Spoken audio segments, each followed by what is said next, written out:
Hello, everyone. I hope you can all hear me. And I want to thank everyone for being here. We're excited to have you join us today, both from across Australia and across the world. I want to begin by paying our respects to the traditional custodians throughout Australia. We pay our respects to their elders, past, present, and emerging, and acknowledge the important role that Aboriginal and Torres Strait Island people continue to play within our community. And I am joining today from Jagera and Turrbal Country in southeast Queensland. For those of you who haven't met me, I'm Fiona McMillan Webster, and I am the science writer and content strategist at TERN, Australia's Ecosystem Observatory. So, first, a little bit of housekeeping. Please feel free to ask questions throughout the webcast using the Q&A function at the bottom of your screen, and we will answer them towards the end. If you have any technical issues, just comment in the chat function and we will try to resolve them as soon as we can. And you can also use the chat for contact with other attendees. We are recording the webinar today so that we can share it with those who could not be here for the live webinar. So, I apologize, I didn't do the screen. So we've got the acknowledgement of country, as I mentioned. I want to just tell you a little bit about TERN for those who are not familiar. We are a national research infrastructure project funded by the Australian government. We make all the observations and data collections that can tell us about what's changing in the environment. We also collect physical samples and develop a range of tools. And our goal is to help researchers studying both land and coastal ecosystems to gain a deeper understanding of what is happening, including both the magnitude and direction of the change.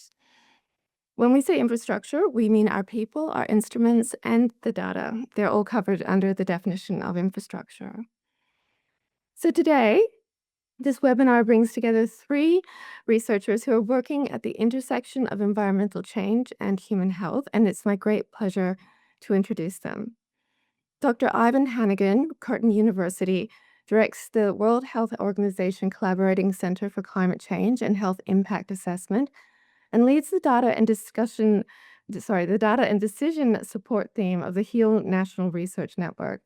His research disentangles health effects of environmental changes from social factors, studying phenomena from bushfire smoke impacts on heart disease to droughts' effect on mental health. Our next speaker will be Professor Joachim Mueller of the University of Queensland. He is an Australian Laureate Fellow leading a team in exposure science at the Queensland Alliance for Environmental Health Sciences. His work on wastewater-based epidemiology, thank you. His work on wastewater epidemiology and human biomonitoring provides innovative approaches to assessing community exposure to environmental stressors.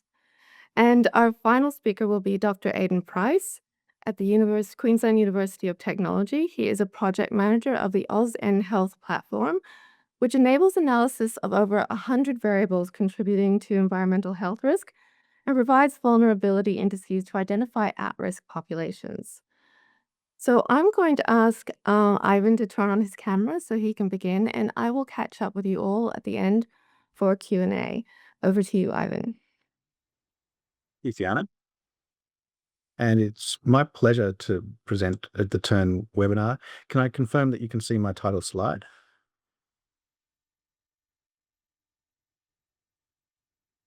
Okay. I'd also like to acknowledge the First People of all the countries that you're calling in from today and pay my respects to elders past and present and all people of the future. Two things I'd like to say about my title slide. The title about projecting future risks and guiding actions is salient, and it depends whether or not you are talking about forecasting or projecting based on the scale. As we know in ecology, it's all about scale. And so I'll be talking about big scale items in space and time. And I'll be very interested to segue into the finer resolutions in space and time that we need to talk about. In terms of spatial extent, you can see the purple areas that my center looks after across Southeast Asia. The thing to note there is that actually Indonesia just joined the Western Pacific region of the World Health Organization. And so that gives us a, a lot of responsibility to guide more than a third of the world's population.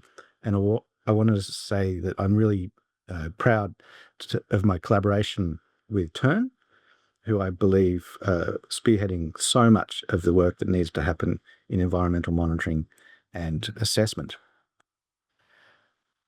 So I've moved on to my next slide. Shout out if it didn't change for you.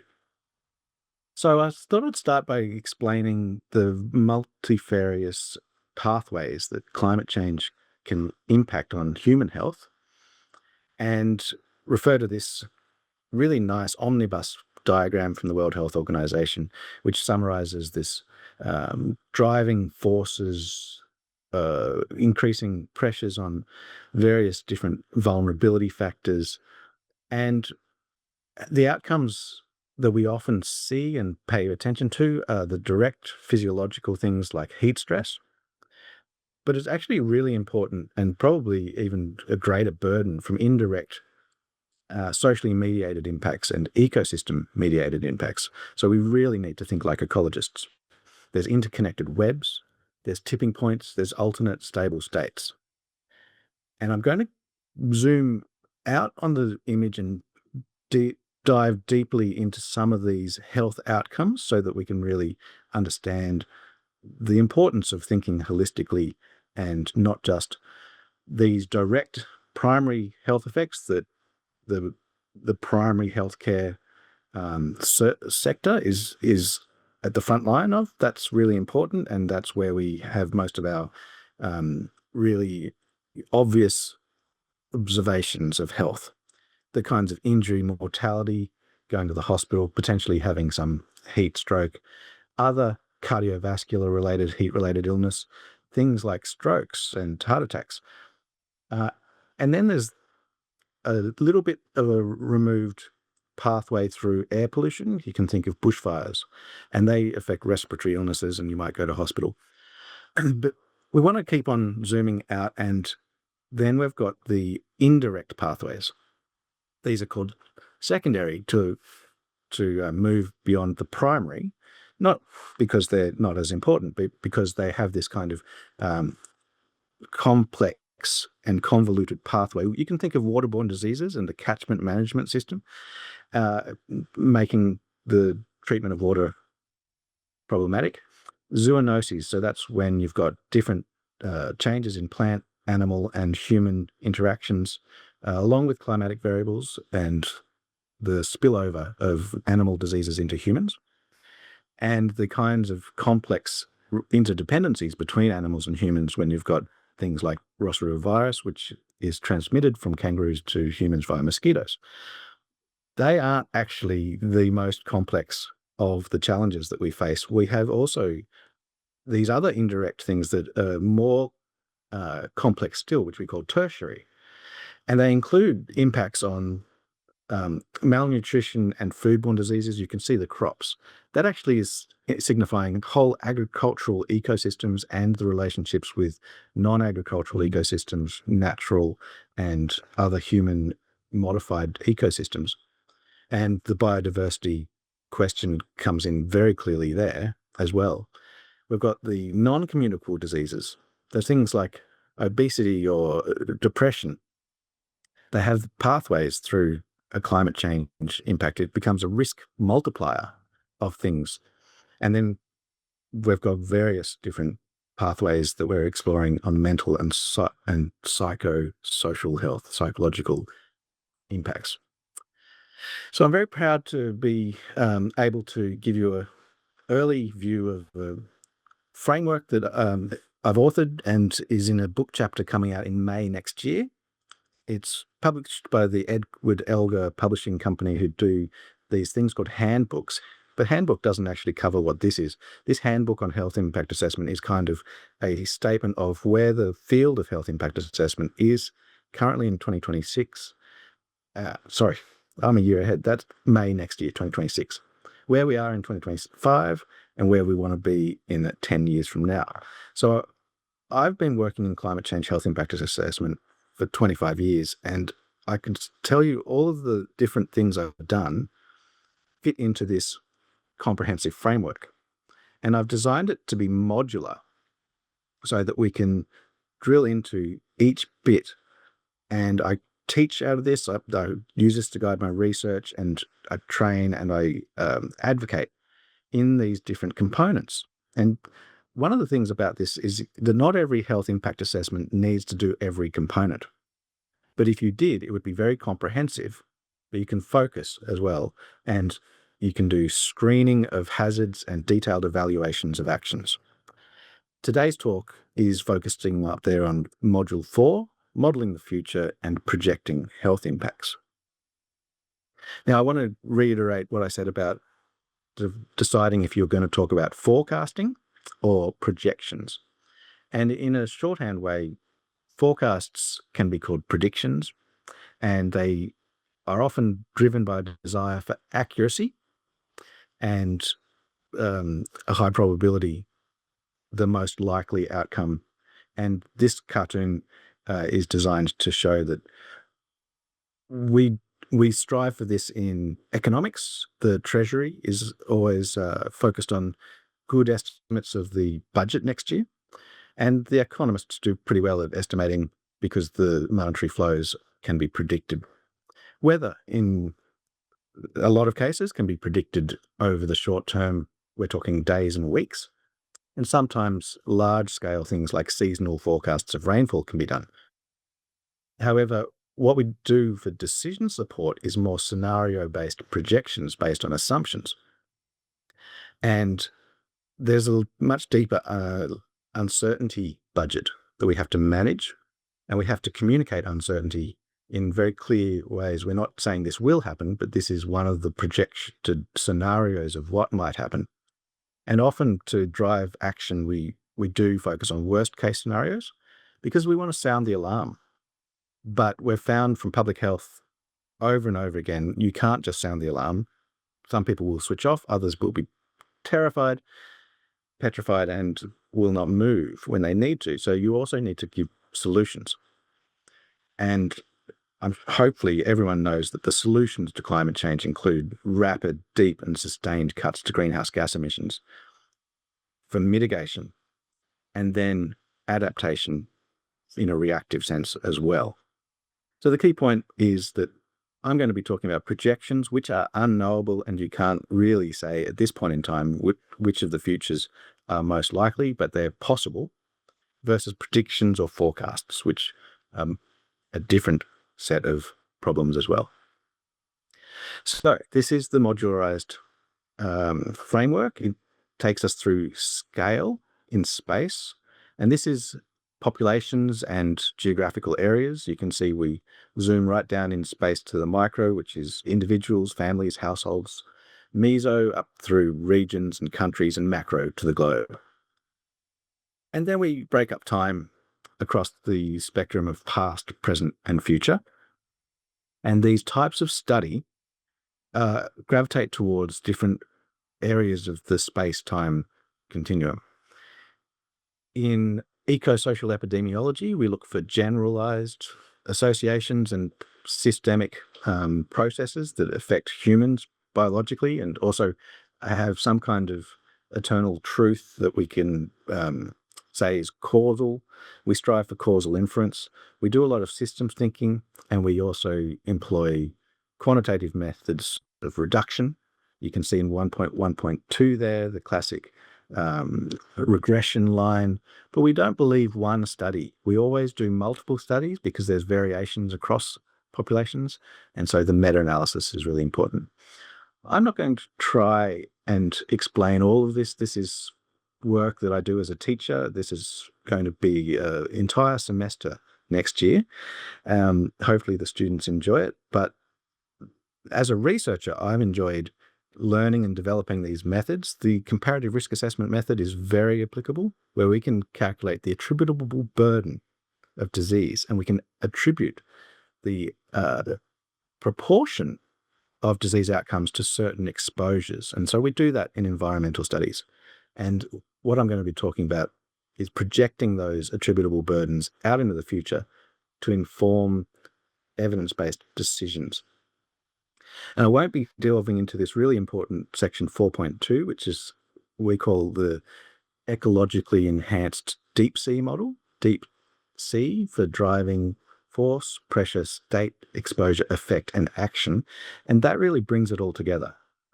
And so that is a really important aspect that I work on in terms of making sure that the research leads to action. And so we focus here on the exposure and the effect. This paper was commissioned by the New South Wales Ministry of Health and Department of Planning and Environment, and in a partnership with the University of Sydney when I worked there.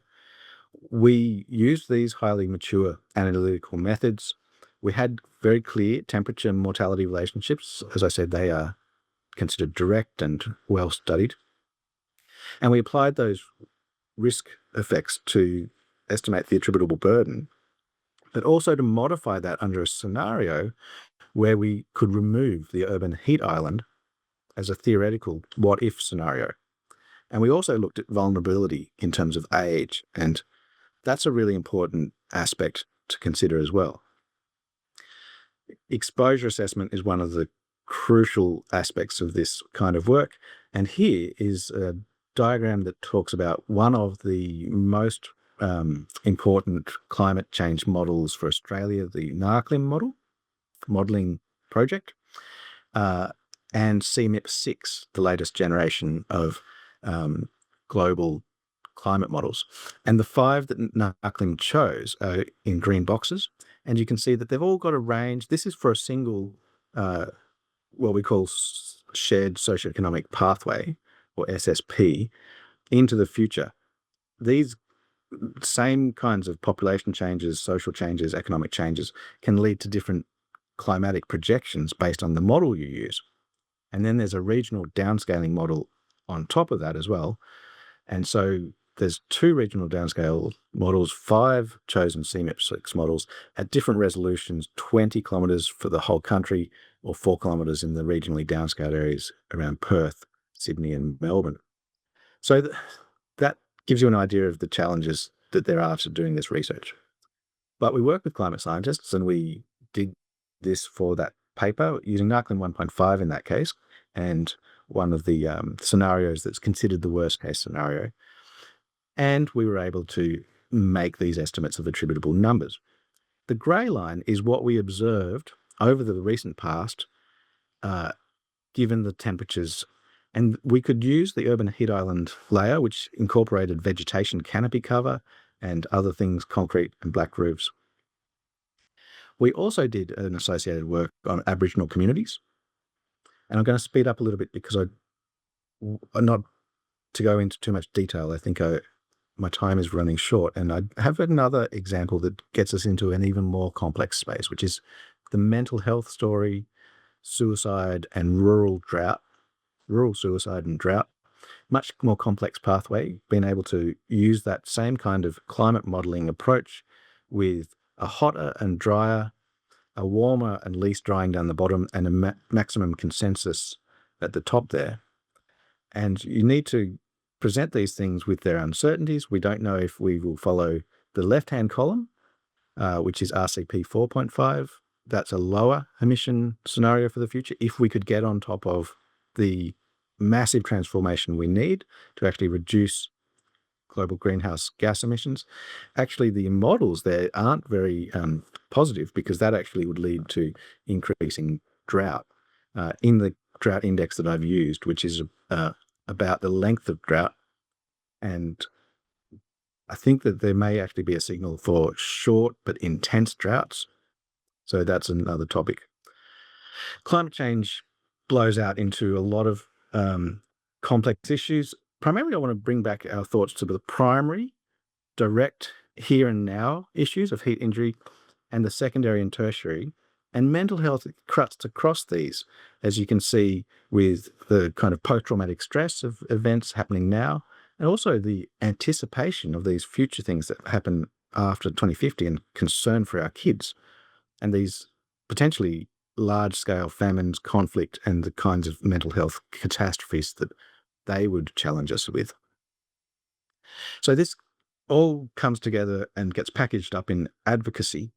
And I can tell you a little case study here where at the United Nations Framework Convention on Climate Change Council of the Parties meeting that just happened in Brazil, we were able to put our case study into the library of actions that were being supporting the Belém Health Action Plan of the World Health Organization. And so you can see here we've given recommendations about action to reduce urban heat island by increasing vegetation canopy cover in Sydney. We also talk in general terms about albedo, which is the reflectance, and black roofs had actually been banned in Adelaide. And there's a motion by the local councils to the Australian Local Council Association to ban black roofs as a general rule. So I'll finish up with the good news that it looks like after the agreements of November 2025, the blue line there on the far right is potentially where all of those emissions would get us to. So the red line before Paris Agreement, we are on the worst pathway. And if you believe what's been agreed and we actually achieve that, we're on the blue pathway. We've shifted the curve. And so I want to end with that really positive statement. By projecting the future, we don't know which pathway we'll take. We could take path A and survive, but only survive, or we could take path B and thrive through the transformation. And these projections help us to navigate that uncertainty. Thank you. And I think, Fiona, do I throw to Jochen Mueller, the next speaker, Professor Jochen? I'll stop sharing and look forward to taking any questions after the talks have all finished. Okay. All right. Thanks, everybody, for having me. I'm going to hit the road fast. I'm going to talk about emerging hazards, a potential unknown for forecasting health issues. I just made up that slide. I suspect, hope, or rather assume that you have all heard about the planetary boundary concepts. There's a paper published 15 years ago or so in Nature talking about the planetary boundaries where we on Earth have been hitting potential thresholds of ruining our planet. And I put a little arrow on the left top corner, which is chemical pollution, which is where I'm actually working, or where we in the Queensland Alliance for Environmental Health Science, where we're working. And when Rockström put this paper together, or with his team, with his co-authors, they didn't quantify chemical pollution. Strangely, they actually ignored in their paper that a lot of the other problems that they identified, from climate change to ocean acidification to stratospheric ozone depletion and so on, they're actually a problem of chemical pollution, because chemicals are all involved in this, but they separated those out when they did this. So I'm talking about emerging contaminants or emerging hazards, whatever that means. Okay. So very recently, in the last few years, people have reassessed this. There has been many revisions from the original paper of Rockström, and this is one of the latest revisions or recent revisions, which shows now chemicals are now called novel entities. They are now on the right-hand corner there at 1 o'clock. And suddenly the chemical entities or the novel entities are in a zone of increased risk. And the strange thing that that the scientists came up with is they are not in a risk because we know what they are or what the problem is, but it's actually the risk is because we don't have any good tools to identify chemicals when they are becoming a risk. And what I'm actually trying to tell often to my students is our methods to assessing a risk of a chemical are actually pathetic. They are based on toxicity tests that are very crude when it comes to a hazard. Our real risks lie with chemicals acting delayed or acting indirectly. It's, to me, a miracle that people like Crutzen and Moreno identified CFCs that are essentially harmless chemicals that make it to the ozone layer, then destroy the ozone layer, and have the potential to destroy this planet. And I'm thinking of these type of chemicals. So my team's work really relates to this. Now, Ivan talked about the burden of disease, or what contributes to the burden of disease. This is a figure. If you look down these lists of the burden of disease, or what are the top causes of death and morbidity, you will find that many of these diseases we associate also with an environmental cause, which brings me really to the problem that what causes a disease is a complex system of our genome, and of the interaction of that genome with the environment in which we live and the exposures that we have in those environments. And that takes me to the research that we do here at CRISES. And this is really about the chemical exposome and characterizing this exposome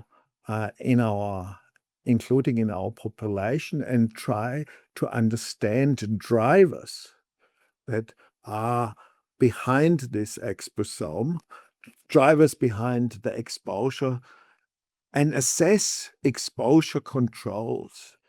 And the rest of my very brief talk is about these programs, and I'll show you some results.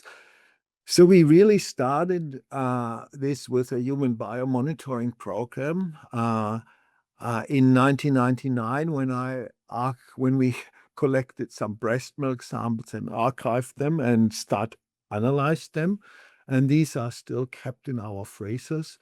We are running environmental programs such as the Great Barrier Reef program, pesticide monitoring program.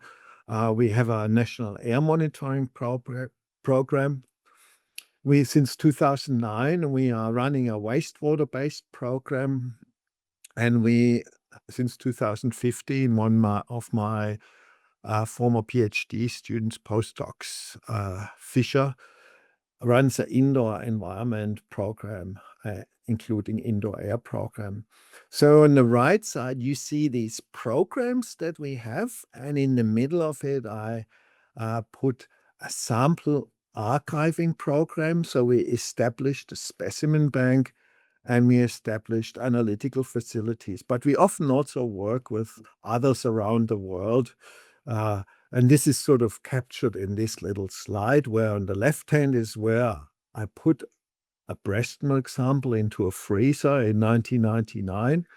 At some stage, possibly when Beryl was working at Quays, I bought my first freezers, walk-in freezers dedicated to a sample archive.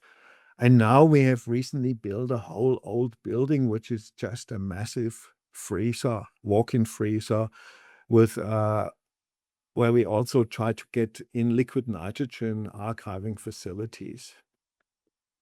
Essentially, all these programs are to help being an alarm system for us that allows us to see when something is coming, we see this in time. Yesterday, when we had a briefing, I was asked to talk a little bit about PFAS. I spare you talking about PFAS, but this is one figure about PFAS. The whole world is talking about PFAS, so I don't need to. But this is the concentrations of PFAS in the population of Australia. On the left hand, the 3 time points you see is actually from individuals from a cohort study in Western Australia, where we accessed archived samples recently. And on the right side is our population monitoring program, where each box and whisker contains between 2,000 and more than 2,000 samples, which are pooled into pools of 100 typically. And you can see how the PFAS, in this case, the perfluorooctasulfonate, which is the most common PFAS, how it increases from the 1970s to the 1990s, and somewhere there is a change where it goes down. Another example is phthalates. On the left-hand side, you see how one phthalate gets controlled and another phthalate in the urine of the Australian population. So this is now urinary concentration in pooled samples from, again, hundreds to thousands of Australians, how some decrease in the Australian population and then others increase with it, which is a very typical thing that industry does, substitution of chemicals. This is sort of a semi-famous example from our wastewater program that actually kicked off our wastewater monitoring program. It's methamphetamine from the 2009.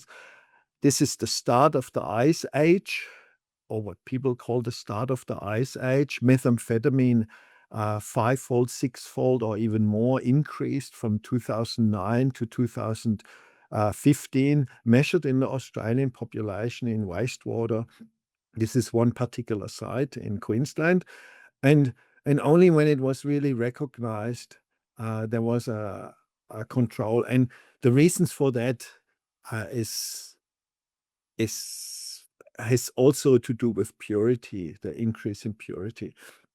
Here is the trend of nicotine, and there is it's actually 2 different alkaloids here. One is in cigarettes, in tobacco, and one is in any nicotine product. So nicotine is in many products other than tobacco. And here you can see how slowly the nicotine concentration has been decreasing since the 2010s, early 2010s. But recently, nicotine itself is actually increasing again, whereas tobacco-based nicotine or tobacco-based alkaloids are actually decreasing. So we can see this in the wastewater, and here we used archived wastewater samples to look back in time. And last but not least, an example of an intervention study in a community which has a real alcohol issue. And here you can see how the intervention of a restriction of alcohol use has really resulted in the wanted effect of a decrease in the alcohol consumption in that community. I think that's it from me. I pass over to the next speaker. Thank you. So hi everyone, I'm Aidan Price. I'm a Senior Research Associate at Queensland University of Technology, and I also have funding supplied to me by the Australian Urban Research Infrastructure Network, another NCRIS facility. And I think today I'd like to talk about how people can access and use these kinds of data and methods that have been discussed by the previous 2 speakers.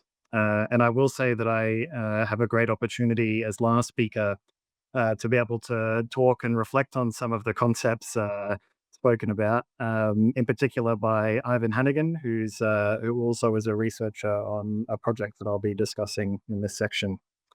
I'd like to start by acknowledging the First Nations lands where I'm from, Meanjin or Brisbane, and acknowledge the Turrbal and Yuggera people. and yeah, express, I guess, a sense of pride that I'm able to continue doing research on lands that have always been used for learning and teaching. Uh, so to start off, I think it's good to promote technology integration, and how it's really quite easy in the current age to be able to access information that you're interested in. For example, accessing climate data is quite easy. You can just type in your region, Brisbane, where I'm from, for example, and weather, and you get to see the baseline temperature, rainfall, wind data relevant to your area for the current time, even with small amounts of forecast or even historical data. Uh, and fascinating tidbit: we had our or my children's swimming carnival was cancelled recently because of a heat wave. And the first thing I thought when I received the email was this sense of pride of, wow, not only is an alert going out for a heat wave that's actually reaching people, but then people in the school community are recognizing that is a hazard and we should be acting on that to, yeah, to, I guess, preserve life or to protect children. And so I thought, oh, I'm not really disappointed that the carnival's canceled. I'm actually quite happy that, the technology integration has enabled this kind of decision making and smarts. But it really is true that we can access this information easier than ever nowadays. Even air quality, you can type in your location and find an air quality index, which summarizes information for users in a particular area, and again has this forecast information to it. And with a little bit more know-how, you can do some digging even to infectious disease and find for your particular area. This is North Brisbane, Metro North, and records of recent mosquito-borne diseases, among other infectious diseases that you can access quite quickly through just some Googling. However, if you're looking for long-term trends, things start to get a bit more difficult. And in particular, I'll start planting the flag of being able to take data away and use data separately from the interface that you're finding it through. So, for example, here, Googling historical temperature Brisbane gives you a few different sites. And note, I guess, the technical detail in some of the presentation of the data, but also how static this information is. There's no Excel export, there's no easy way to get the key parts of the information you need to be able to take away and merge or use with other information. So here we've got a Bureau of Meteorology table, including precipitation with temperature. Here we've got timeanddate.com's interactive interface, where again, none of this is tabular or able to be downloaded, but you can see, there's an interactive web interface to be able to cycle through previous days and see quite a granular amount of information. Eldersweather.com presents information for particular regions and comparisons to historical temperature, which again is quite cool, but doesn't quite hit that exportable, extractable, insightful information piece. And then again, in the same search, you find another, I guess, BOM dashboard, Bureau of Meteorology dashboard that presents the data.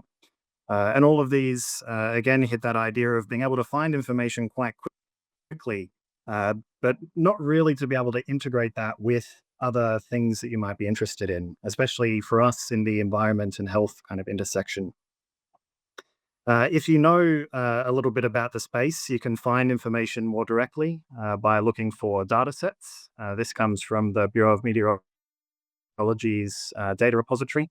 But even then, there's a certain amount of work that you've got to do to break down that information or aggregate it up to your region of interest. So, for example, here, these files on the right give the left diagram on the bottom, and then you've got to do processes to aggregate it up to your particular area.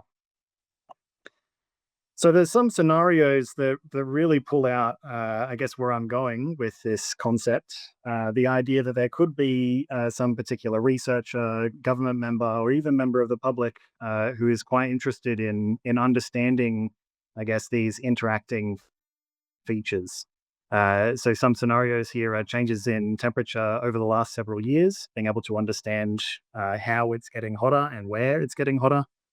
Changes in seasonal specific trends, i.e. is it getting much hotter in winter or is it in fact getting colder? Combining changes across environmental hazards, exploring air pollution and temperature, And the list goes on. I note urban heat islands as well, this, I guess, impact of urban form on climate. But really what the problem is here is that there's a lot of work in answering any of these scenarios. And what happens is, at least in our experience working up to this research and this project that we've embarked on, is when these studies are done by one particular group, researcher, government, or otherwise, it's often for their local area. It results in a single report or output that's collected by that group for that group, and then methods and processes aren't made available. In fact, the report ends up getting released as a static PDF or what have you, and then the rest of the information in terms of models, methods, processes probably goes into a desk drawer somewhere, never to be seen or used again. And so this creates a problem that needs to be solved. If you've got this repetition of processes, if you've got all of this data that exists in our own little silos, surely there's some solution to this to bring everything together. And that's what started our work on Ausen Health, the Australian Environmental Health Project. It started in 2020 as a pilot, but it's now federally funded. And the idea is that it acts as a national environmental health decision support platform. It brings together data from across those domains, right across environmental health, looking at things like extreme climates, air pollution, and ideally, if we can find poignant data access points for infectious disease, water quality, etc., to pull all of that into the one place and present it, enable it for download, and do other cool things in terms of data presentation as well. And I'll give a couple of examples of that. The first is through this concept called indicators, which is where you take information that's presented in one way and you morph it in certain ways, not to mislead or cherry pick, but to present information in a more easily digestible way. So an example here is green space, by using land designated as parkland as a portion of the entire area for your small area, like local government or council region. Another is just taking data directly from, say, the census, which is fit as an indicator as is. Median household income is a good example of that. And the last one that I present here is number of heat wave days, where we take information on climate around maximum, minimum temperatures, and we use that to compare recent and long-term historical temperature to be able to determine I guess, times of extreme outliers and sustained outliers in temperature that constitute a heat wave definition. Now, these indicators are available. You can go through these processes individually to produce them. Heat wave days, like I mentioned, are presented by the Bureau of Meteorology. But the trick is historical heat wave days, you would need to request. Census data, you would need to access and pull data out from. Green space data, as I already mentioned, the solution we present here, the portion of parklands, is a small process, but nonetheless another process. And so if you're aiming to do a comprehensive environmental health assessment, even for your local area, the amount of things that you've got to do to get to that point really pile up. And so Ausen Health, in this first instance, really breaks down those barriers to be able to see and access all of that data together in the one place. Another thing that this allows us to do, and again, I'll jump on some of Ivan's presentation, is it allows us to present data in a meaningful way to help users to understand how it all comes together in terms of an impact cycle. So Ivan mentioned the Eco Deep Sea framework, and we might end up going to that kind of framework at the end, which involves a context in the effects action cycle. But here you can see quite plainly this idea of driving forces changing a population, the resulting pressures that puts on the environment. An example being an increase in population leads to more houses being built, which leads to decreases in vegetation cover, increases in buildings, impervious surfaces, and that leading to changes in temperature, urban heat island effect, humidity, and all of those other things, which then we can start to look at how that applies to a population and exposure, the related effects through mortality, and then, of course, actions, which is where we look at how a government or decision-making body could take all of that data and consider ways to make impact, whether that's through pure mitigation, as Ivan mentioned also, or adaptation measures to the current state of environmental exposures. And again, coming back to some of the things that Ivan mentioned, looking at attributable burden, that's what we look at with features across this whole cycle, where we can then communicate how these features come together to lead to changes in health outcomes. Uh, I might leave it there roughly. I suppose it's a bit of an advert in a sense, because this work is still under development and will be released in 2027. Some of the key pieces here, though, are that we're working on our communication strategies in breaking down these different types of data and being able to present them in ways that are easily digestible. For example, changing climate into number of heat wave days. But also included in this platform is this idea of using those health outcomes to better understand epidemiological connections between populations and mortality tied to their environment, and the use of forecast or projected data, data projections, to be able to look at how actions can shape or change the landscape of environmental health impact through scenario planning tools for adaptation and mitigation. And of course, it's definitely worth mentioning that all of the data we plan to present in the Auslan Health platform, we'd like to provide publicly. In the case of health outcome data or other sensitive data, that might change to presenting estimates or smooth data for the sake of presentation.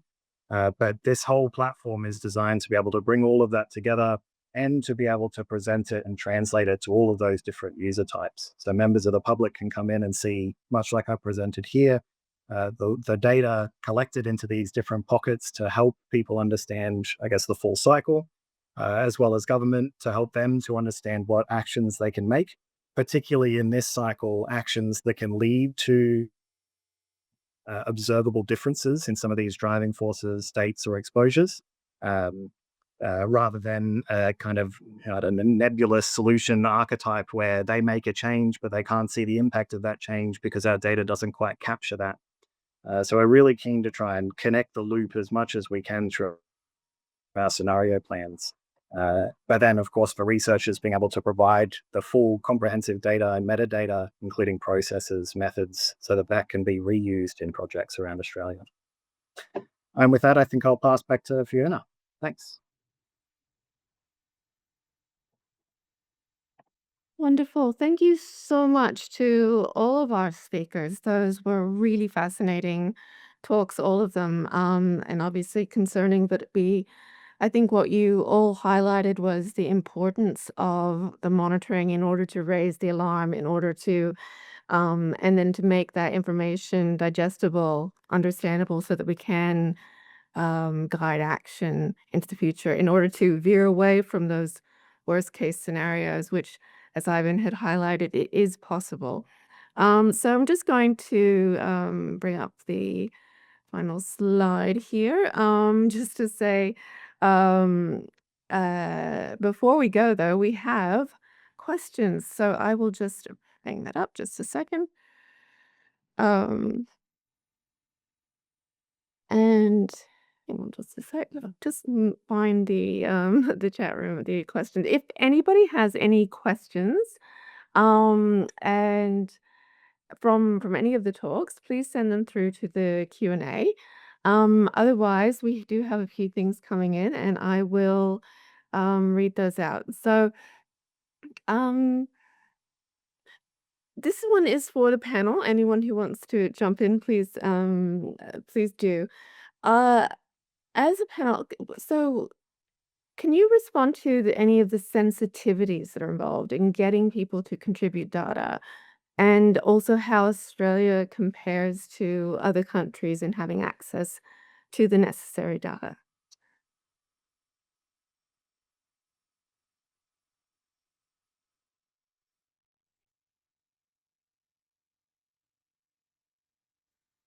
So if anyone, just a second. Leona, do you want to turn the share screen off so we can see the panelists while they answer the questions? There we go. Okay. I can maybe start with at least some of the important environmental data that we have access to. We're in a interesting situation when it comes to environmental health data capture. Some places internationally do quite well, especially with regards to health outcome data access.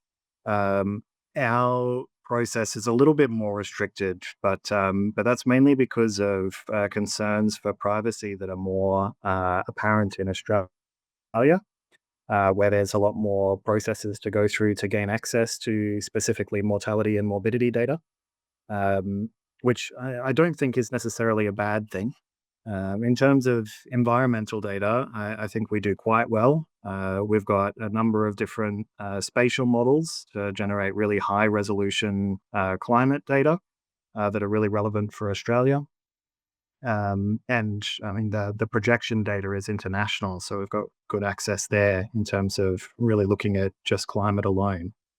Air quality, maybe I can pass to Ivan, but that's a little bit more contested, especially around high trustworthy air pollutant data. So I'll hand that off to you, Ivan. Yeah. We want to put things through a quality assurance process whenever we get air pollution data.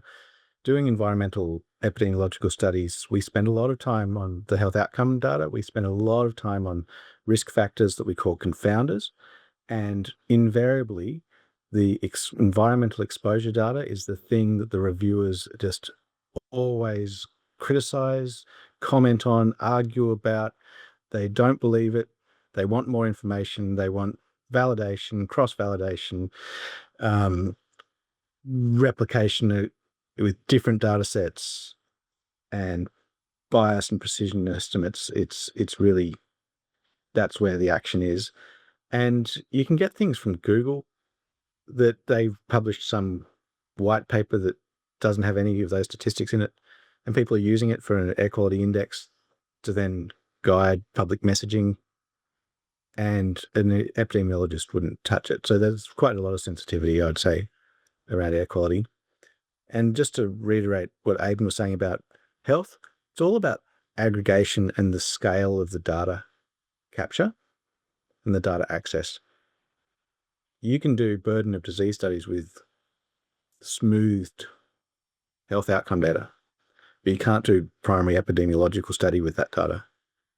And so you can quite easily get aggregated data at postcode, local government area, and calculate a burden of disease from a well-studied, published risk estimate. But if you want to generate a new risk estimate, often the data you get has been aggregated to just one level above its usable nature. Thank you. We've got another question's come in. Data is necessarily incomplete. How do you communicate this to end consumers who may not be statistically numerate?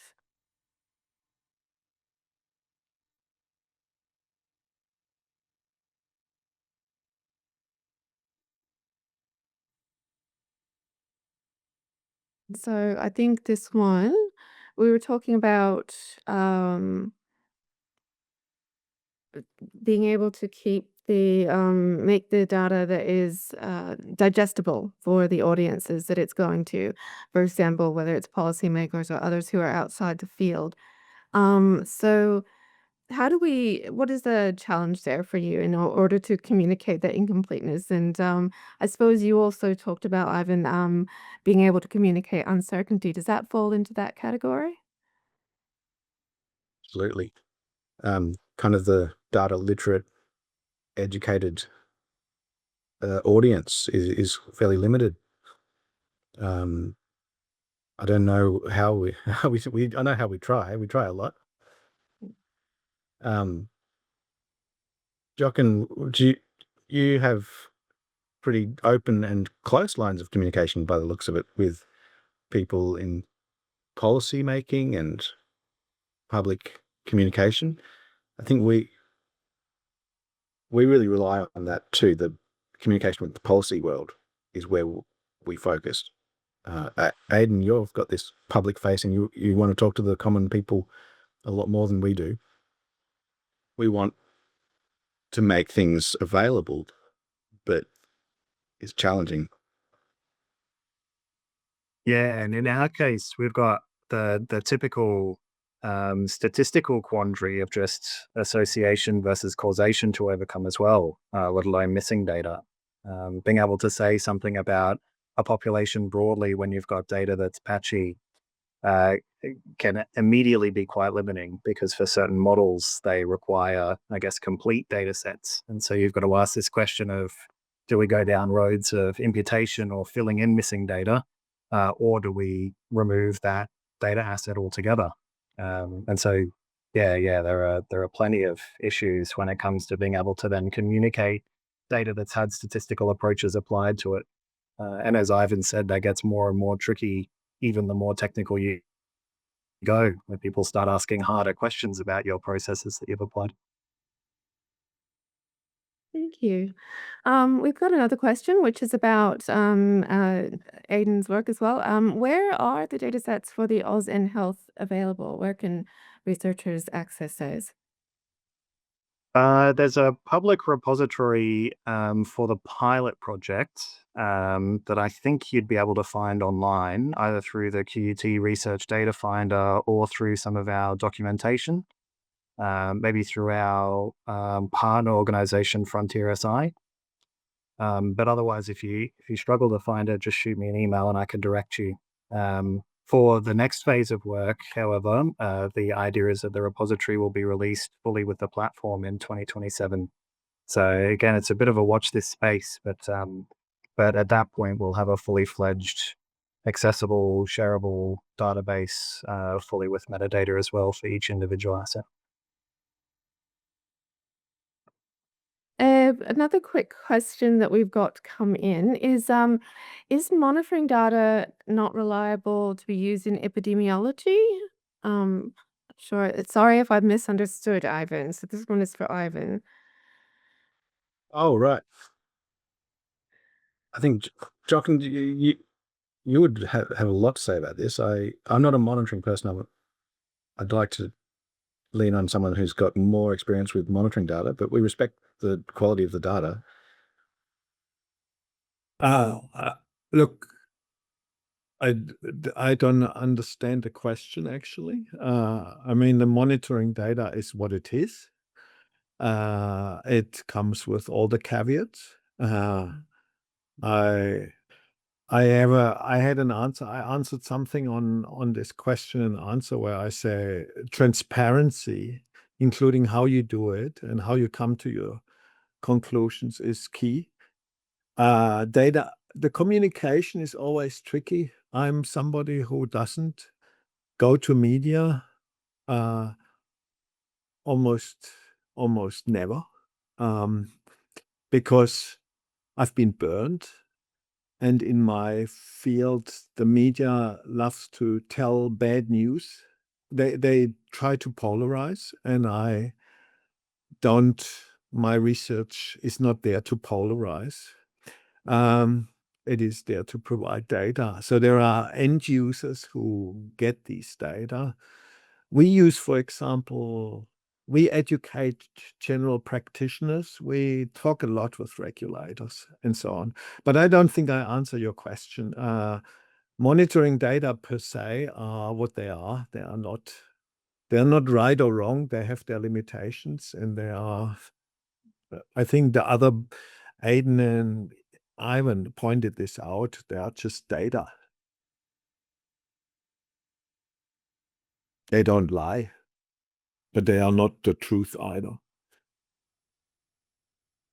And I guess they're not always in the right place in space and over the right time. And so we use models, quite sophisticated prediction algorithms.